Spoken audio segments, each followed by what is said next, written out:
ការវាយប្រហារតាមអាកាសរបស់កងទ័ពអ៊ីស្រាអែលទៅលើតំបន់កាហ្សាបានបន្តកើតមានជាថ្ងៃទី2ជាប់គ្នាកាលពីថ្ងៃអាទិត្យដោយបានសម្លាប់ជនជាតិប៉ាឡេស៊ីនយ៉ាងតិច18នាក់បើទោះបីជាប្រធានាធិបតីសហរដ្ឋអាមេរិកលោក Donald Trump ទើបតែបានប្រកាសពីភាពរីកចម្រើនលើកិច្ចព្រមព្រៀងឈប់បាញ់ក៏ដោយ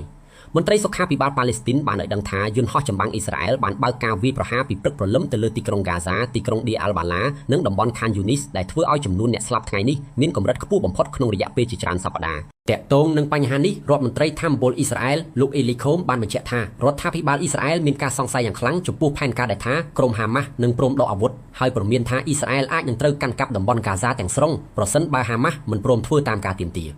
ក្នុងចំណោមអ្នកស្លាប់មានទាំងប្តីប្រពន្ធនិងកូនប្រុសអាយុ9ឆ្នាំម្នាក់នៅក្នុងផ្ទះមួយកន្លែងនៅតំបន់ម៉ាវ៉ាស៊ីព្រមទាំងការវាយប្រហារចំជំរុំជនភៀសខ្លួននិងអាផាតមិនផ្សេងទៀតដែលបង្កឲ្យមានការខូចខាតធ្ងន់ធ្ងរជុំវិញស្ថានភាពនេះលោក Bassem Mem ជាមន្ត្រីជាន់ខ្ពស់ក្រុមហាម៉ាស់បានចោទប្រកាន់អ៊ីស្រាអែលថាកំពុងព្យាយាមបំផ្លាញកិច្ចខិតខំប្រឹងប្រែងសន្តិភាពនិងបង្កើតស្ថានភាពគ្របដណ្ដប់ដោយកម្លាំងបាយតាមរយៈការបង្កើនការវាយប្រហារ